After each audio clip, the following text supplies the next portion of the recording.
Hello and welcome to Mythmakers. Mythmakers is the podcast for fantasy fans and fantasy creatives, brought to you by the Oxford Centre for Fantasy. My name is Julia Golding. Now, this is a Sidecast episode on The Lord of the Rings, looking at the novel from the point of view of someone who writes for a living. So I've called it The Author's Journey. And we have reached in Book 2, that's towards the end of The Fellowship of the Ring, Chapter 8, a chapter called Farewell to Lorien. And indeed, it does what it says. It is the chapter where they take their leave of Lorien. Now, if you look at this chapter, it falls into, I'd say, two or three main parts. The first is the initial debate about what they're going to do next. How are they going to travel on from Lorien? So that's a discussion with Celeborn and then a discussion amongst the Fellowship. And then there's an extended rest of the chapter, which is about different forms of gift giving. So initially the gift giving is with the ordinary elves.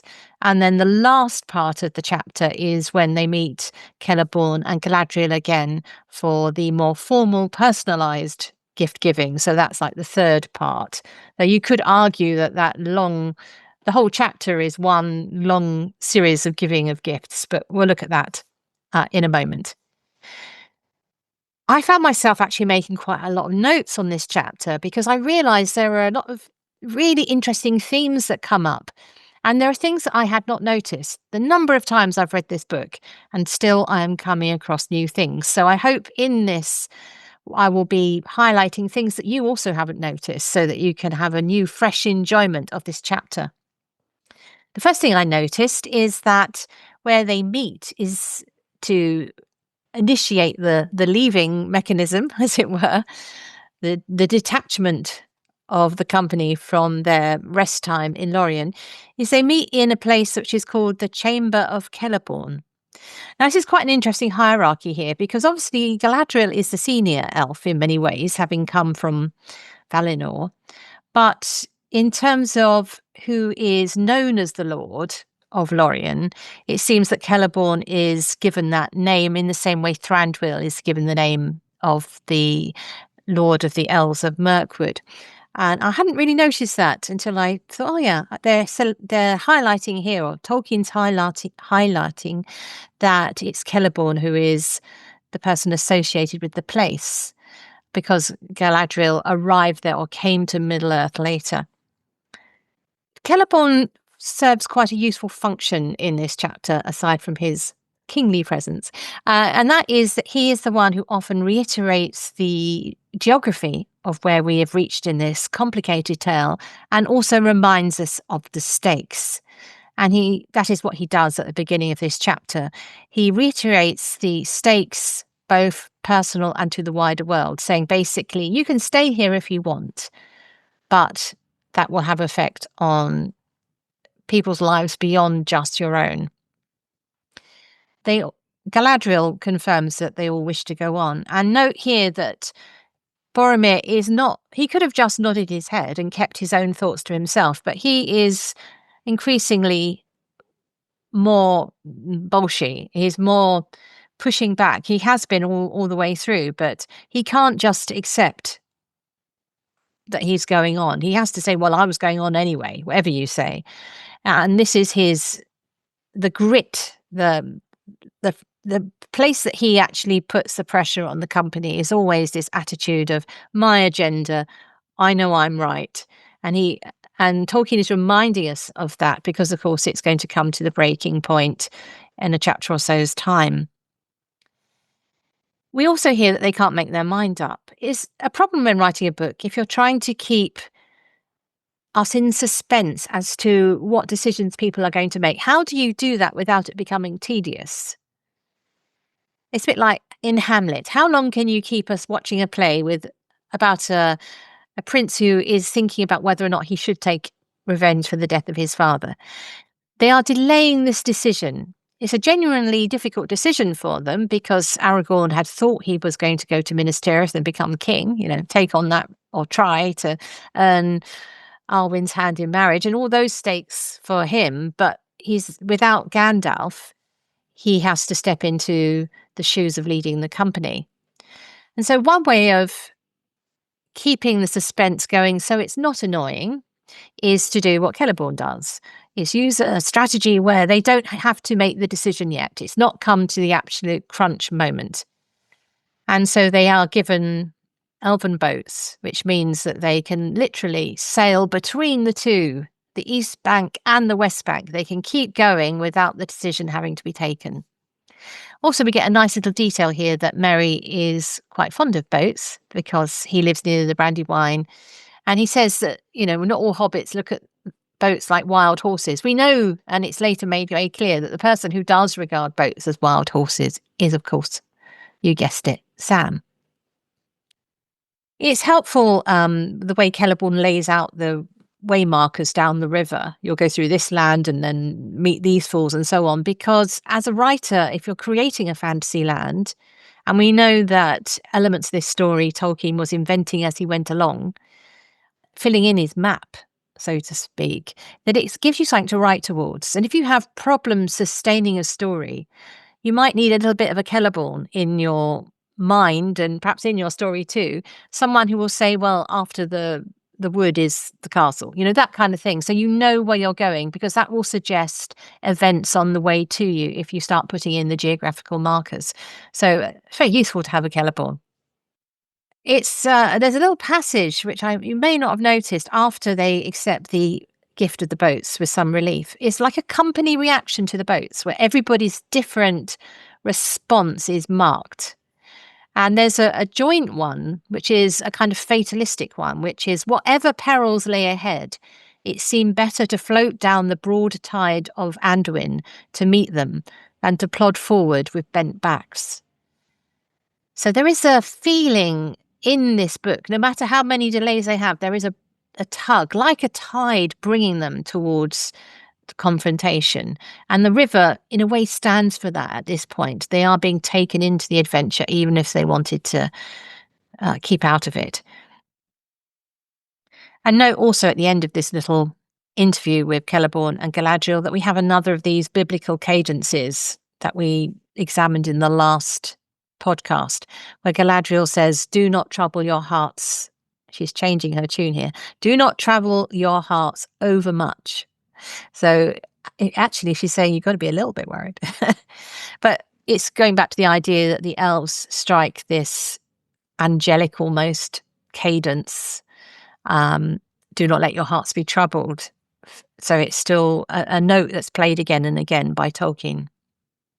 So after seeing the Lord and Lady of Lorien, we have another of our fellowship huddles where we see them working out what they're going to do. We had obviously ones before they decided to go up the mountain path and so on. We've been talking about that as we go along. Here is another of these. And of course, the last one happens right at the end of this book, but this is the second to last one, I think. It's like a mini council.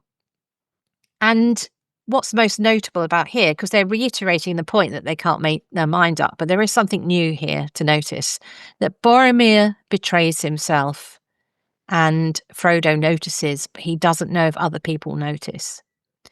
Boromir says, it is folly to go without force into his domain, meaning Mordor, and folly to throw it away. He self-corrects and makes some other, folly to throw lives away. But Frodo realizes that Boromir is talking about the ring. It's interesting that in the film, this line is moved to the confrontation between Frodo and Boromir in the scene where Boromir's supposedly collecting wood. It's actually from this section. So the slow burn of Boromir's descent into a sort of greed and madness is threaded in a different way in the actual novel. Okay, so we're now moving into the general gift giving, and it starts with lembas.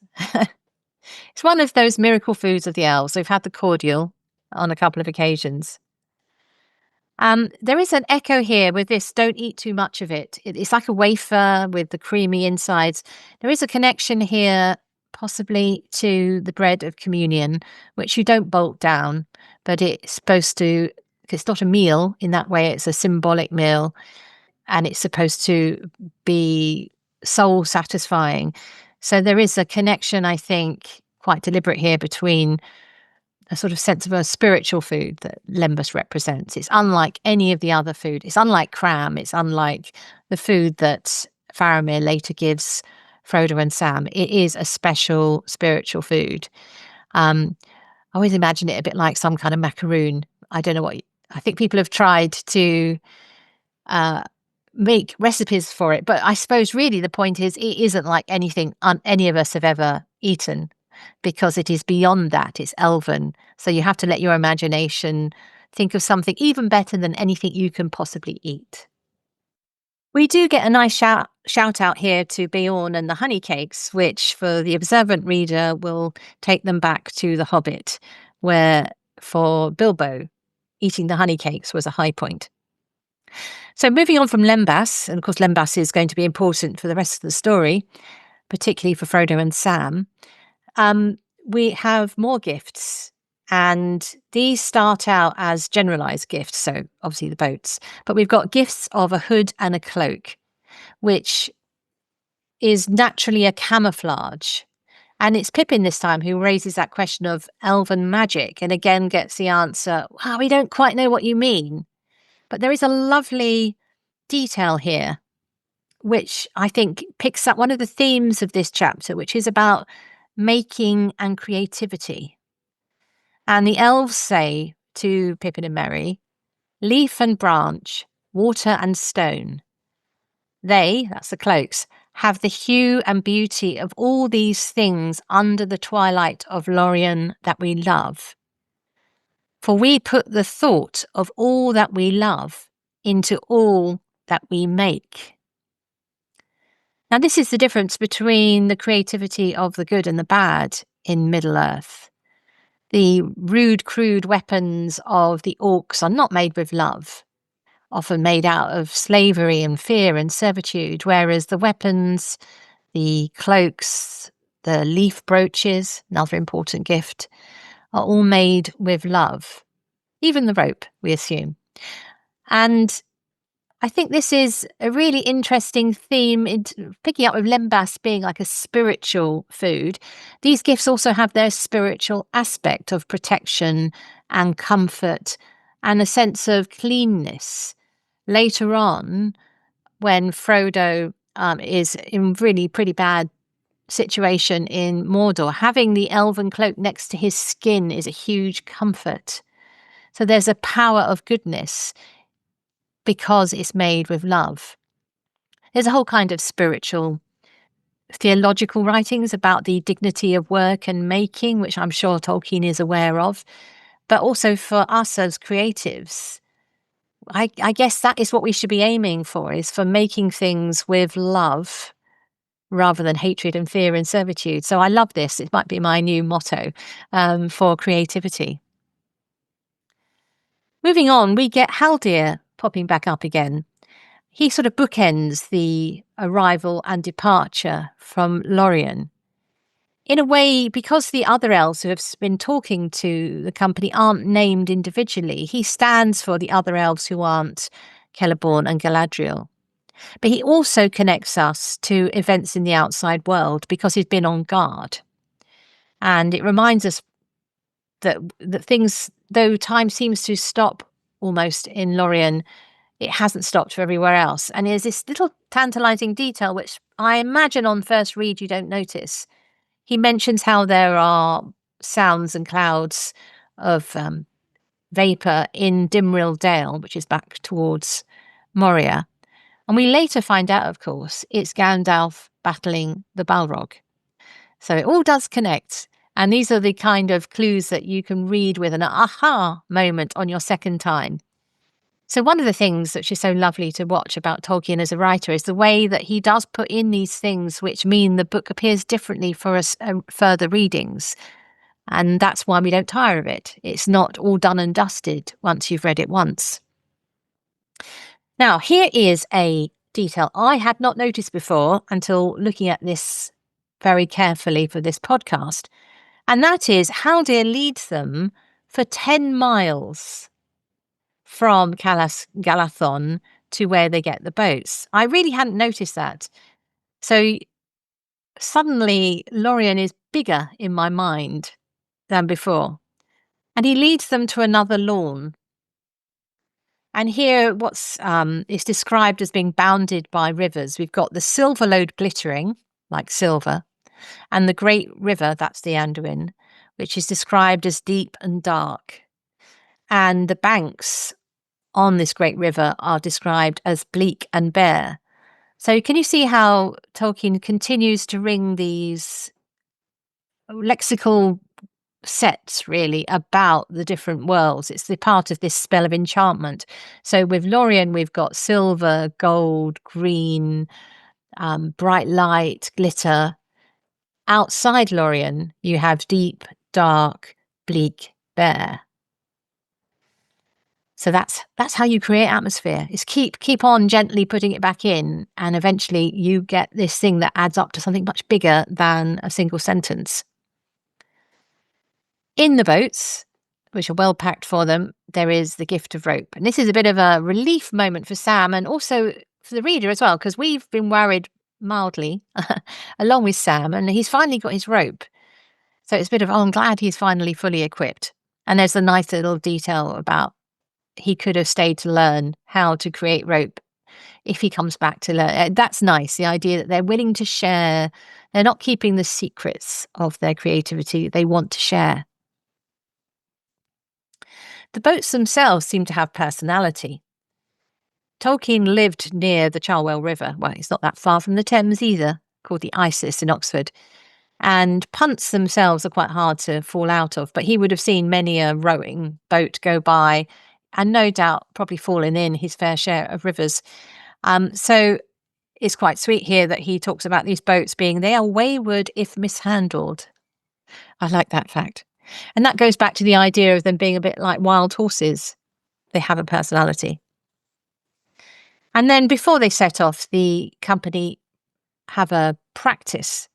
And it's good here to notice that we've got a visual check-in of who is where. When you have a larger company like this, number of characters to keep everybody's minds on, to arrange them so we can easily understand is helpful. In The Hobbit, Tolkien did it by giving his dwarves runs of rhyming names, as you probably remember. Or alliterating names. But though they never quite emerge in fully separate ways, because there are a lot of dwarves to remember. Here, I think the numbers are more manageable, but also by putting them in boats, it really highlights the relationships you need to focus on. So you've got, the company was arrayed in this way. It's quite a strong sentence with a colon. So we really do, that colon is namely, that's the force of that. Namely, Aragorn, Frodo, and Sam were in one boat, semicolon. Love a semicolon. Boromir, Merry, and Pippin in another, semicolon. And in the third were Legolas and Gimli, who had now become fast friends. So can you see how this is really laying out what's going to be happening going forward? Breaking up already in the boats, we're breaking up the company a bit. I just want to land briefly on this fast friends. Fast here doesn't mean like fast food. It means more like locks or handfast. The idea that they are stuck closely. So it's got that weight of that word. They are fast friends, close, committed friends. I also like the mention here of an actual species of birds. So over this lawn is flying the larks, which they can hear in song. If you live in a country that doesn't have larks, it's the most beautiful outpouring of bird song. I live near lots of larks up and on the downs, and I love hearing. You see the birds, but they're like dots in the distance, and you hear this pouring of sound like silver.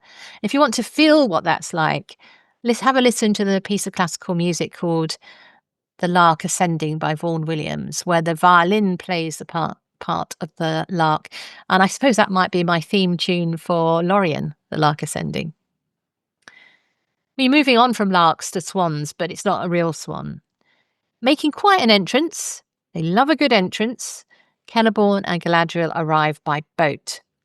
I love the detail here of the two paddles that look like the black legs of the swan. So this is from a distance, this boat really looks like a swan. And the black legs are part of that illusion, but also very practical. And then you obviously see that it's the elves arriving. I think our imagination's been rather spoiled by those cheap paddle-o things that you see at some seaside resorts. So chuck that out of your mind and try and imagine what a really beautifully created boat would look like with the artistry of the elves to look like a swan. And also note, with the idea it was Celeborn's hall, we've got Celeborn sitting and Galadriel standing. It's partly practical because she's about to sing, but also this idea that he is the sort of king in residence, and Galadriel is more of the wanderer across Middle-earth.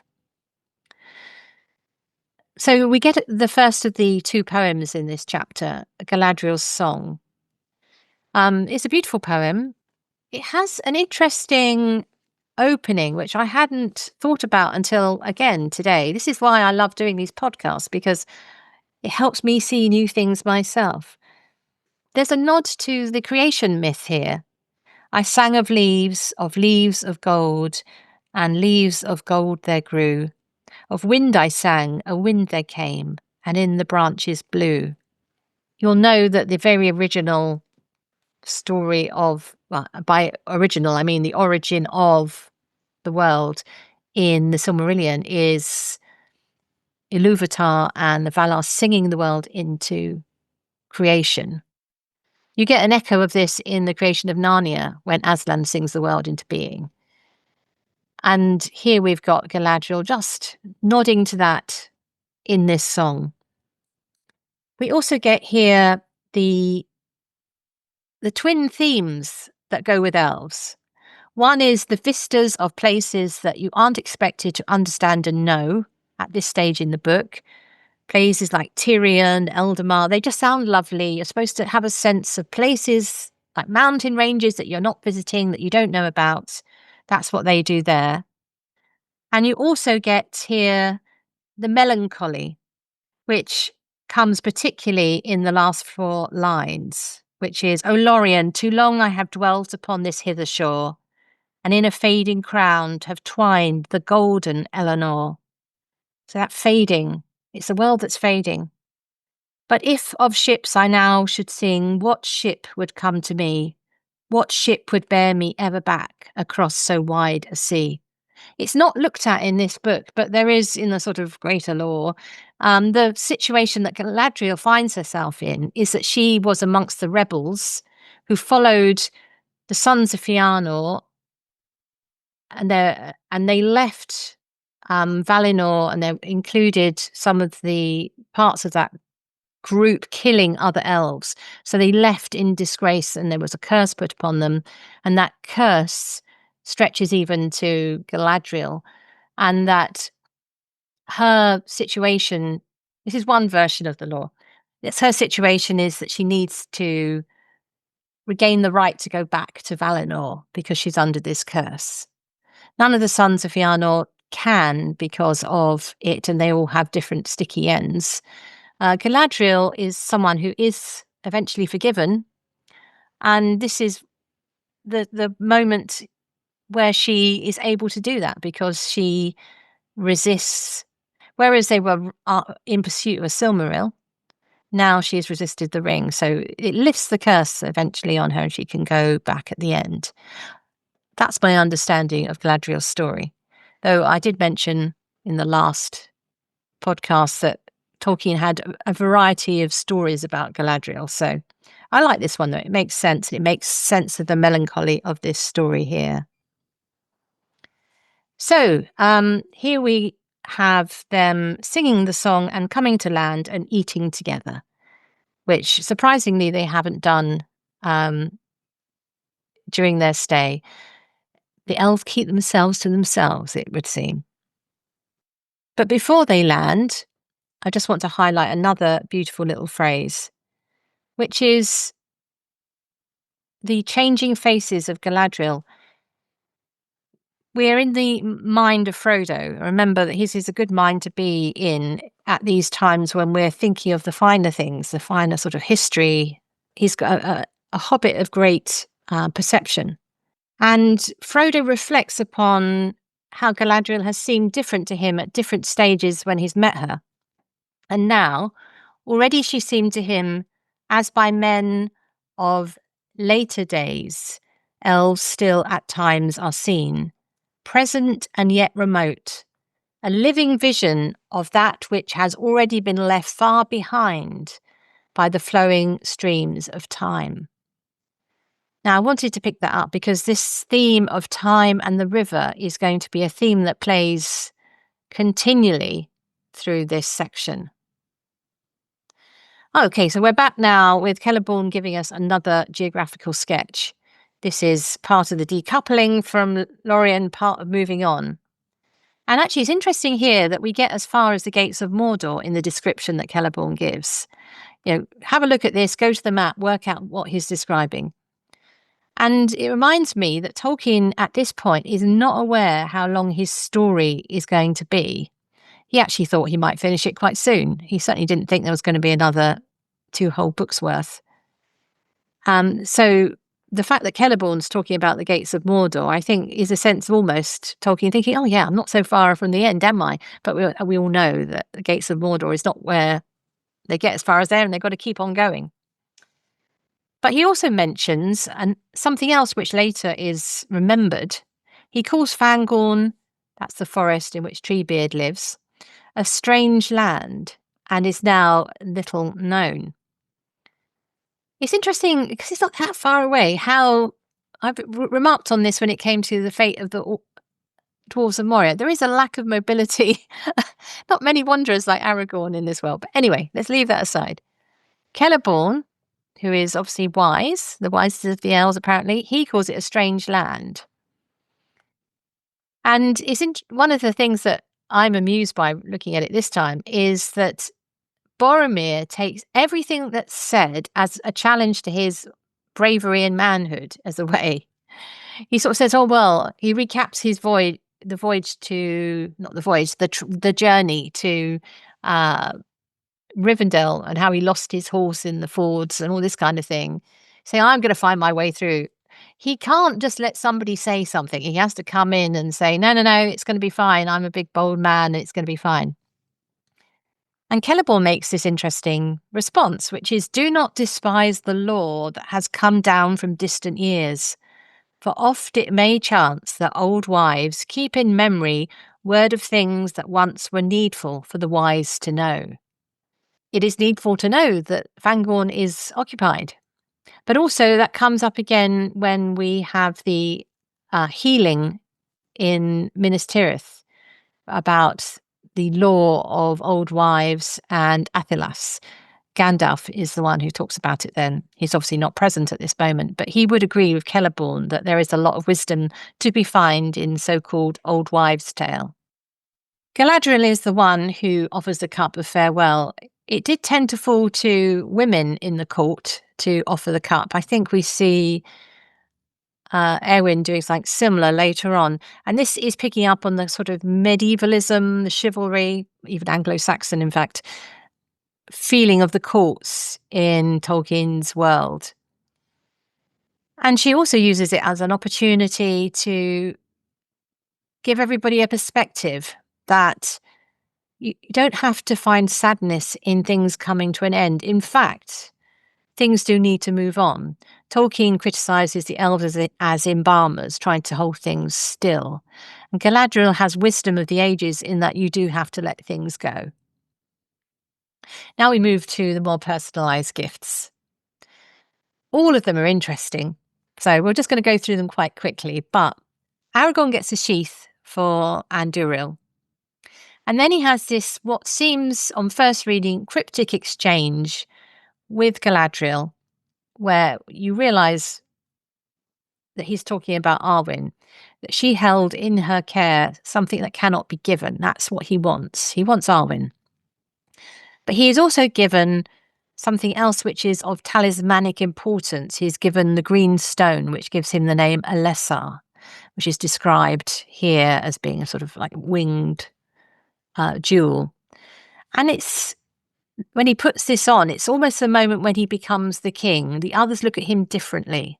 There have been glimpses of his kingliness, but here they see him the stone sort of is the thing that prompts them to see him as the king he's going to be. Of course, when he's back in the wild, he will hide that again, but it's one of those glimpses that prepares us for the return of the king. Boromir just gets a belt of gold, Merry and Pippin, silver belts, Legolas a bow and quiver, and Sam, of course, gets his box, which contains the seed of the Malorn tree, which he has with him all the way through. It's a thing he keeps hold of and comes into its own right at the end of this story. But what I think it is the takeaway here for me is that Galadriel, who also saw what he saw in the mirror, cares. She doesn't say, oh, tough luck, your home's going to be ruined, but that's the price of going on an adventure. She gives him something to repair the hurts of the world. She wants to undo the damage of the evil parties in this story. And so that's her answer, which she's been working on quietly in the background. Then we get Gimli. Well, he isn't given a gift. He's asked a question. What do you want? And Gimli just asked for one hair, just a hair from her head. And he says he will treasure it, lady, in memory of your words to me at our first meeting. Which you'll remember is he looks up and finds a friend when he's expecting a foe. There is a story behind this hair, again, part of the wider lore on Galadriel, which is that Fëanor, the elven smith who made the Silmarils, turns out to be the person who triggers this curse that she's still labouring under. He asked for her hair and she refused it because his wish was to acquisitive. The problem about the Silmarils is he didn't want to share them. He had a version of dragon sickness, Silmaril sickness. And it's fitting that she will give the hair to Gimli because she says that he won't have the power over him. If you win through, your hands shall flow with gold, and yet over you gold shall have no dominion. That is really the consistent message. Do not want these things of gold. Don't want a ring. Don't want power. And you will actually have far more as a result. If you don't get sick with this greed, which of course is one of the deadly sins. And then the last gift is Frodo, the phial, which is filled with waters containing the light of Eärendil, with the lovely phrase, may it be a light to you in dark places when all other lights go out. Now remember that Gimli is thinking about, wants her hair, which has the golden hair that has the light of Valinor in it. Here we've got another different light of Valinor. So the light of Eärendil. Eärendil is Elrond's father, and he is one of these mythic characters who's translated to being a star, and he has one of the Silmarils bound in the ship Vingalot, which sails across the heavens. So that's the image of the light of the Silmaril is now a star. And that star, the Silmaril itself, the jewel, contains the light also of Valinor from the trees. And so can you see how Tolkien interweaves through his tale, the older tales, this special light from Valinor, which accompanies both Gimli in the shape of the hair, but also more importantly, Frodo in the File of Galadriel, which will become an important tool for them to survive Mordor. Beautifully interlaced, interwoven. As they leave, Galadriel stands alone. I find here an echo of the Goldberry farewell, but done sort of at much greater import, because Goldberry is of Middle-earth, whereas Galadriel, of course, is of the West. And there's this gorgeous sentence as they leave.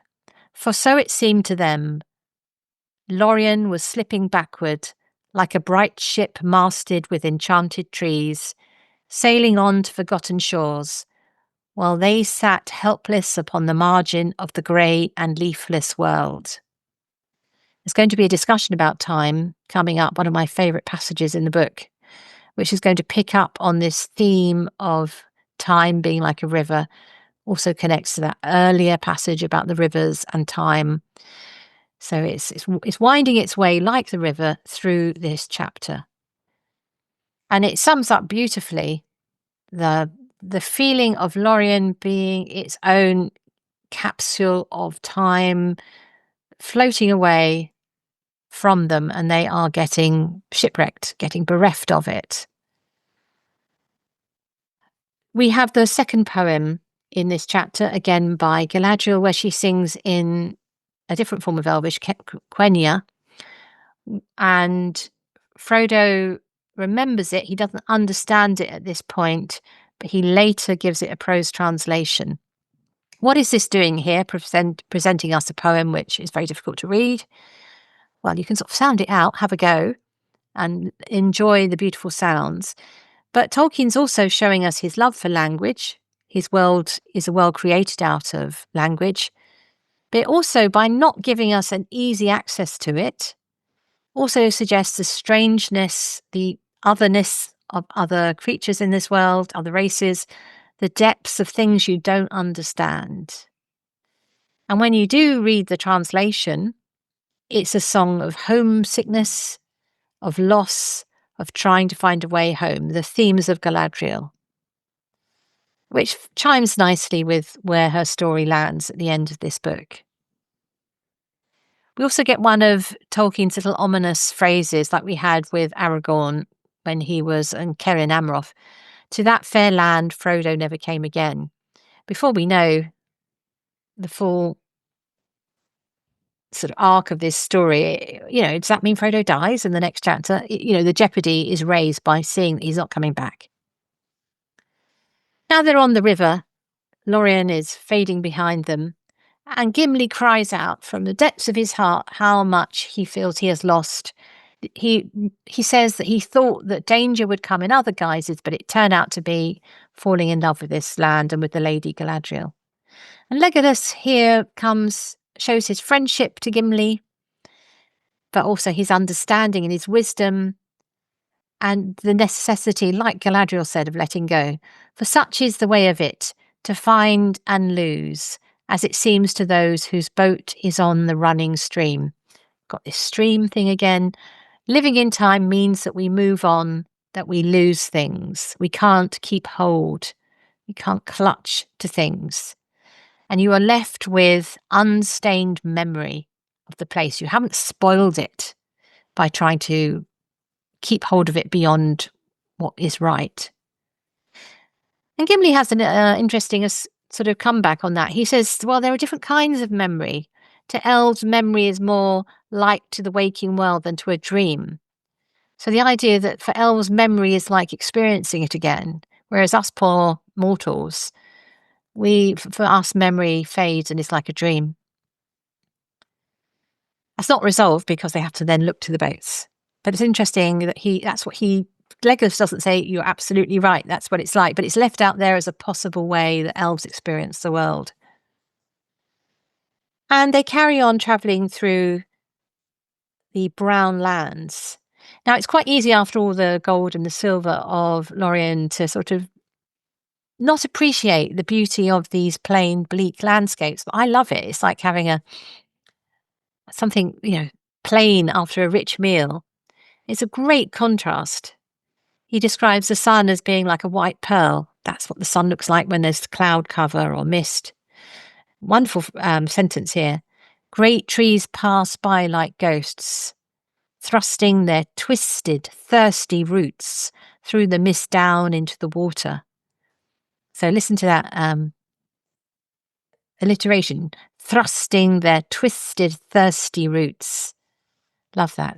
Tolkien is so brilliant on landscape, weather, atmosphere, and even though he's left behind one of his most beautiful landscapes, there are still beauties, marvels to be seen in the Brown Lands. And this chapter ends, we've left thinking about Gimli saying the memory of Lorien is like a dream.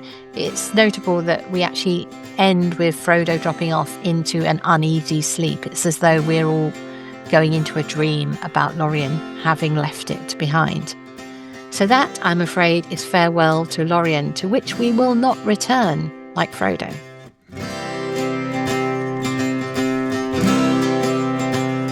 Thanks for listening to Mythmakers Podcast, brought to you by the Oxford Centre for Fantasy. Visit oxfordcenterforfantasy.org to join in the fun. Find out about our online courses, in-person stays in Oxford, plus visit our shop for great gifts. Tell a friend and subscribe wherever you find your favourite podcasts worldwide.